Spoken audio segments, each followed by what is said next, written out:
Президент Садыр Жапаров бүгүн 6 апрелде өлкөгө расмий сапар менен келген Сербия өкмөтүнүн төрагасынын биринчи орун басары, тышкы иштер министри Ивица Дачичти кабыл алды.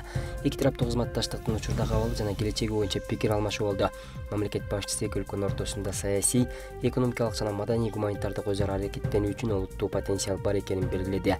Кыргызстан серб өнөктөштөрү менен биргелешип иштөөгө ачык. Ал саясий деңгээлде Кыргызстан менен Сербиянын ортосунда эч кандай пикир келишпестик жана талаштуу маселелер жок экенин, бул кыргыз тарапты абдан кубандырарын баса белгиледи. Президент Садыр Жапаров Кыргызстан менен Сербиянын мындан аркы кызматташтык үчүн биргелешкен ишти улантуу керектигине ишенимин билдирип, Сербиянын президенти Александр Вучичке саламын жолдоду. Ошол менен бирге мамлекет башчысы өлкөлөр ортосундагы соода экономикалык байланыштарды мындан ары өнүктүрүүнүн маанилүүлүгүнө басым жасады. Өз кезинде Сербия өкмөтүнүн төрагасынын биринчи орун басары, тышкы иштер министри Ивица Дачич президент Садыр Жапаровго жолугушуу үчүн ыраазычылык билдирип, ошондой эле Сербиянын президенти Александр Вучичтин атынан саламын жана иш сапар менен алардын өлкөсүнө баруу чакыруусун жеткирди. Ивица Дачич дос Кыргызстанга келгенине кубанганын билдирип, анын өлкөгө сапары тарыхый экенин белгиледи. Анткени ал Сербиянын акыркы 25 жылда расмий иш сапары менен келген биринчи тышкы иштер министри. Сербиянын тышкы иштер министри белгилегендей, эки өлкөнүн көптөгөн маселелер боюнча позициялары окшош, бирок эки тараптуу кызматташууда дагы эле жетиштүү деңгээлде өнүгө элек. Бул контекстте мындай сапарлар биргелешкен өзара аракеттенүүнү өнүктүрүүгө түрткү болушу маанилүү. Жолугушуунун жыйынтыгында тараптар Кыргызстан менен Сербиянын ортосундагы түрдүү тармактарда достук мамилелерди өнүктүрүү жана бекемдөө боюнча макулдашышты. Кызматташтыктын баардык тармактарында өзара пайдалуу байланыштар үчүн шарттарды түзүү зарылчылыгы баса белгиленди. Бишкектеги улуттук онкология жана гематология борборунун онкологиялык корпусунун курулушу кайра жанданды. Министрлер кабинетинин социалдык тармактагы баракчасындагы маалыматына ылайык, аталган объект Акунбаев атындагы Кыргыз мамлекеттик медициналык академиясынын клиникалык базасы болот. Имараттын курулушунун жүрүшү менен Министрлер кабинетинин төрагасы Акылбек Жапаров таанышты. Жапаров 2024-жылы онкологиялык оорулардын алдын алууга кошумча каражат бөлүү пландалып жатканын белгиледи. Белгилей кетсек, имараттын курулушу 2017-жылы башталган, бирок бир нече себептерден улам объекттин курулушу бүтпөй келген. Бишкек шаарынын 33 жаштагы тургуну биринчи жолу өздүгүн тастыктаган документ алды. Бул тууралуу Улуттук коопсуздук мамлекеттик комитетинин басма сөз кызматынан билдиришти. Маалыматка ылайык, УКМКнын төрагасы Камчыбек Ташиев 1990-жылы туулган, Бишкек шаарынын тургуну. Үй-бүлөлүк шартка байланыштуу, жашоодогу кыйынчылыктарга байланыштуу Кыргызстандын жарандыгын ала албай жүргөн Чернышев Максим Алексеевичти кабыл алды. Көрүлгөн чаралардын негизинде 33 жаштагы Чернышевга Кыргыз Республикасынын улуттук паспортун тариздөө жана берүү үчүн керек болгон баштапкы документтер калыбына келтирилген. 2023-жылдын 16-мартында Чернышев социалдык тармак аркылуу УКМКнын төрагасына Кыргыз Республикасынын улуттук паспортун алууга көмөк көрсөтүү өтүнүчү менен видео кайрылуу жасаган. 1990-жылы биологиялык ата-энелери Чернышевди Октябрь райондук балдарды кабыл алуу борборуна таштап кеткен. Ал жерден 3 күндөн кийин аны Чернышев Алексей Максимович жана Чернышева Татьяна Васильевна багып алышкан. Максим Чернышев калктык тейлөө органдарынан бир нече жолу кайрылганын, бирок өздүгүн тастыктаган документтерди алуу аракеттерине майнап чыкпаганын, себеби ата-энесинин жана Кыргыз Республикасынын паспортун берүүгө негиз болгон документтердин түп нускасы жок болгондугуна байланыштуу ала албаганын айткан. Социалдык тармактарда Москванын Таган районундагы коомдук тамактануу жайларынын биринде ооз ачып жаткан эмгек мигранттары, анын ичинде кыргызстандыктар массалык түрдө кармалганы тууралуу маалымат пайда болгон. Кыргызстан Россиядагы элчилигинен билдиришкенде, бул факт боюнча элчиликтин консулдук бөлүмүнүн кызматкери Москванын Таган районунун ички иштер бөлүмүнө барды. Элчиликтин көмөгү менен жүргүзүлгөн текшерүү иш-аракеттердин жыйынтыгында кармалган Кыргыз Республикасынын бардык жарандары Россиянын аймагынан административдик чыгаруу түрүндөгү административдик жаза колдонулбастан бошотулду деп айтылат маалыматта. Ошол эле учурда кармалгандардын тамак ашсыз жана суусуз калганы тууралуу маалымат тастыкталган жок. Баткенде жабыркаган ишкерлерге 2023-жылы кредиттик каражаттарды берүүгө республикалык бюджеттен 90,3 миллион сом суммасында акча каражаттары каралган. Бул тууралуу Каржы министрлигинен билдиришти. Министрликтин кызматкерлери Баткен шаарында, Баткен жана Лейлик райондорунда жалпысынан 212 жабыркаган субъекттер менен жумуш алып барып, 75 ишкер менен кредиттик келишим түзгөнгө жетишти.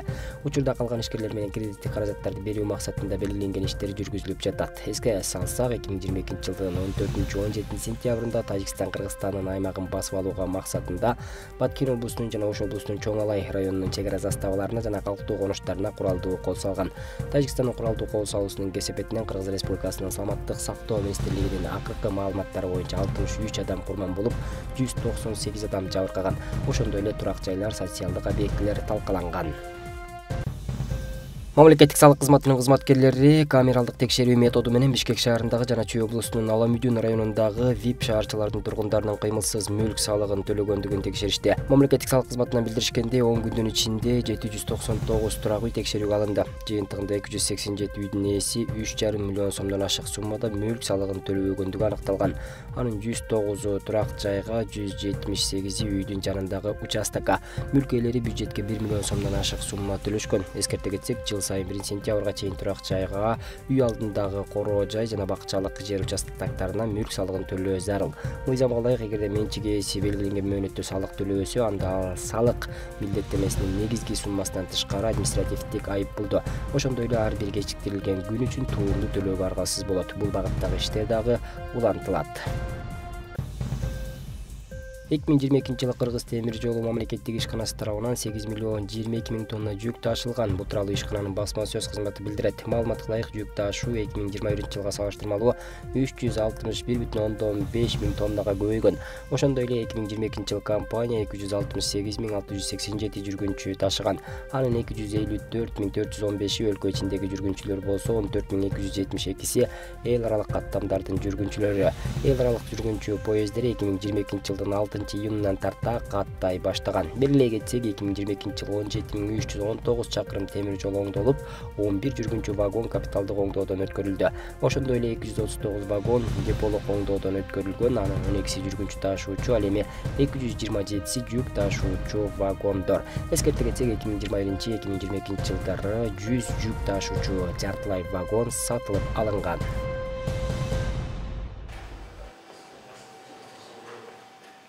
Ноокат районунун тургундары унаага керектүү болгон документтерди алуу үчүн убаракерчилик тартып Ош шаарына келип отурушпайт. Унаа мамлекеттик мекемесинин бөлүмү Ноокат районунда ачылды. Буга чейин жергиликтүүлөр унаага байланыштуу документтердин баарын Ош шаарына келип алышчу.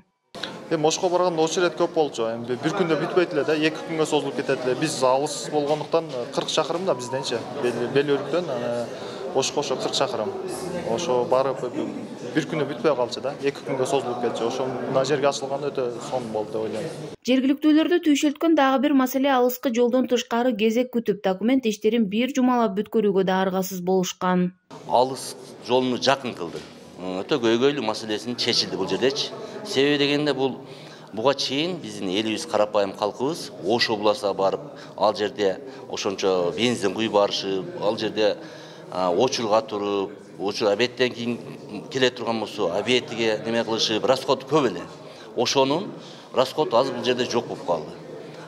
Биринчиден расходу жок болду, экинчиден кезек жок бул жердечи. Келсе ошончолук шарты жакшы, кеңири жакшы, жолдун боюнда. Ошту билбегендер барып, адашып башка болуп неме кылат. Бул центральный, мына өзүнүн Ош баткен жолдун боюнда болуп атат. Өтө шарт жакшы. Бүгүн келип, мен деле машинам өткөргөн келип, Ошко барыш керек болуп жүргөн. Ошко азыр айткандай эле расход мага жакшы болду, келип өткөрүп алдым.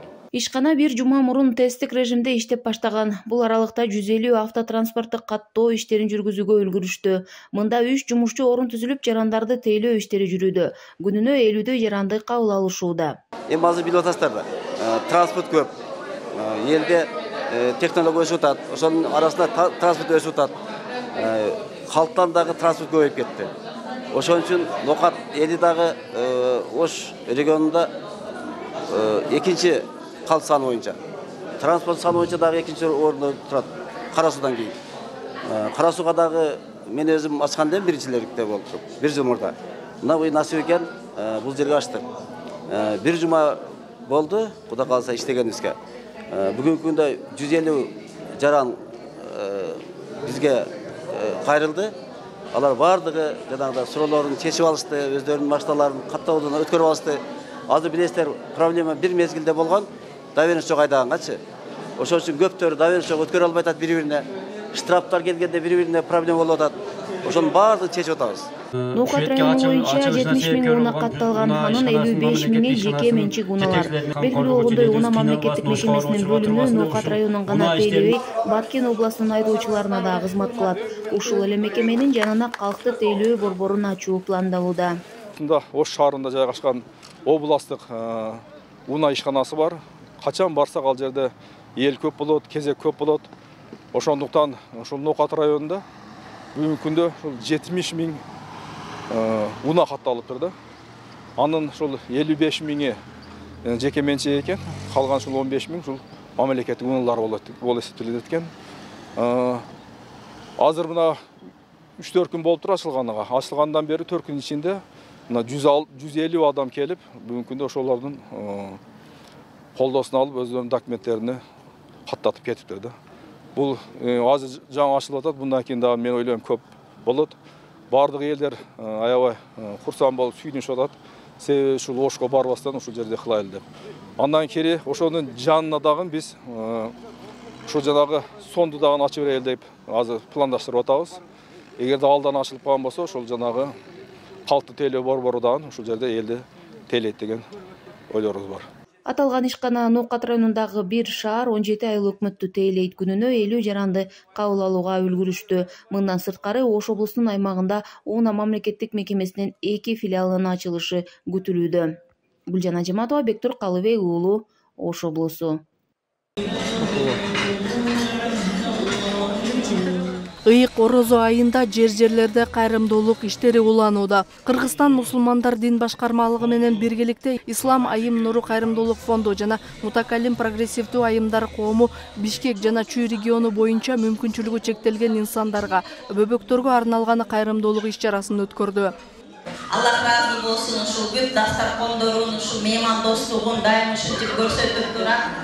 Дайым Аллах разылыгын эшигин ачып ошол Мындай иш-чаралар байма-бай өткөрүлүп келет. Негизги максат мүмкүнчүлүгү чектелген жарандарды коомго аралаштыруу, майрамдык маанай тартуулоо экендигин баса белгилейт уюштуруучулар. Ар түрдүү адамдар менен биргеликте ооз ачыруу аземи болуп жатат. Бүгүнкү биздин ооз ачырыбызга жакындан колдоо көрсөткөн Ислам айым нуру коомдук фонду жана Мутакалим аялдар коомдук фонду болууда. Булардын колдоосу менен бүгүн биз өлкөбүздөгү мүмкүнчүлүгү чектелген балдарга, бейиш балдарына жана алардын апаларына ооз ачырып жатабыз. Бул Рамазан айы, берекенин айы, Рамазан айы беришендин, кайрымдуулуктун, боорукерликтин айы дейт.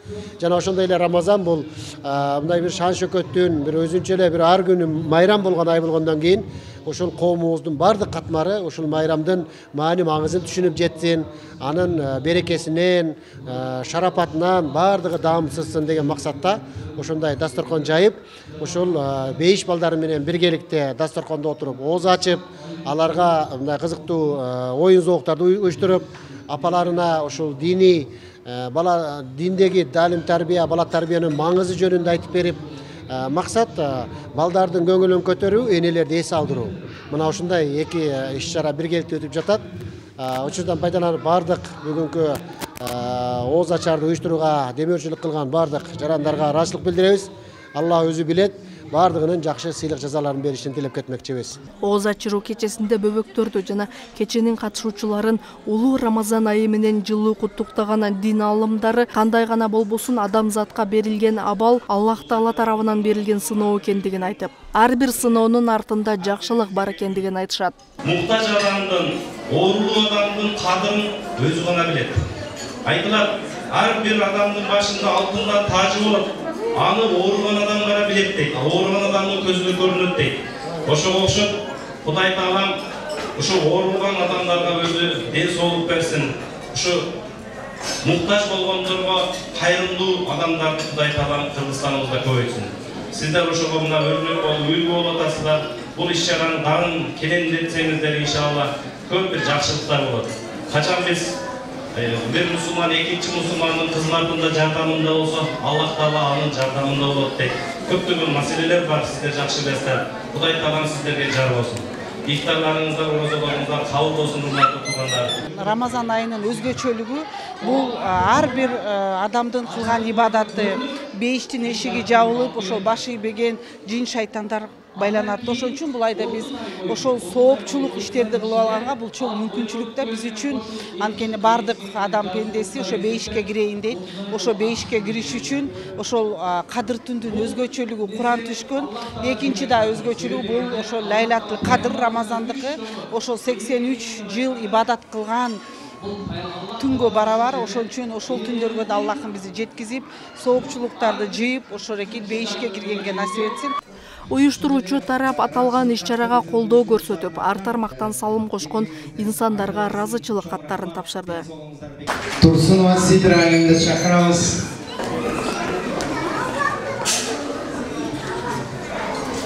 Чоң рахмат сиздерге дагы. Ушундай эле ыраазычылык кат менен сыйланат биздин бөбөктөрүбүзгө өзгөчө салым кошуп жүргөн айым Милита Мадалиева. Эжекелер, сиңдилер, алтындарым, биздин балдарды сыйласаңар, бизди сыйласаңар, деди Кудай сыйласын. Кудайым силерге өмүр берсин, эч качан оорубагыла.